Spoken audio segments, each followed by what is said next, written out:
با این انشایی که بر روز پدر نوشتی باید هم قایم بشی. نوشتی بابای من عاشق گوشت است به ما نمیدهد. همیشه همه گوشت خودش میخوره به ما هیچی نمیده. نمیذاره من مغز بخورم. میگه صورتت مو میاره. چرا نوشتی ما ماهواره داریم به کسی نگویی؟ اگه بگویم کمیته میام میبرتمون. بابا میره زندان. نوشتی بابای من عاشق سوزان روشن است آبروشو بردی. خود دوستش داره. میگه زنو خیلی قشنگه. مامانو اصلا از سوزان روشن خوشش نمیاد. ولی من وقتی بزرگ شدم میخوام مثل سوزان روشن بشم.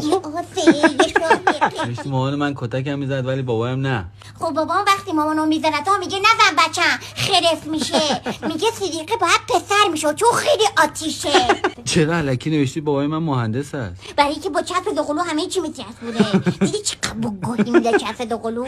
چرا نوشتی بابای من رادیوشو از ما بیشتر دوست خود داره؟ دوستش داره اصلا نمیدونه ما دست بزنیم بهش. تو آخه چرا باید بنویسی بابای من عاشق ورق بازی کردن با دوستاشو دود خیلی زیاده؟ قرقری میکشن تو اتاقو. همیشه اتاقو پر دود میشه. اینجوری جوری میکنن پاسور بازی میکنن نمیذاره من برم تو اتاقشون. با این آخرش خیلی بده. نوشتی بابای من میگوزد که ما بخندیم. خود درست گفتم. مش میگوزه میگه من چون سالم هستم معدم سالمه میگوزم. همیشه هم میزنه زیرش میگه من نبودم. میگه قالیو بوده پان کشته رو قالیو ولی ما میدونیم خودش بوده. خیلی میخندی وقتی بابا میگوزه. منم بعضی وقتا که کله ملق میزنم میگوزم. یه چند بخورم گوشتم مثل ساعت اینجا قاها شدم. دلبری کنم پیش دلت که روانیشه دلت کارم و بلد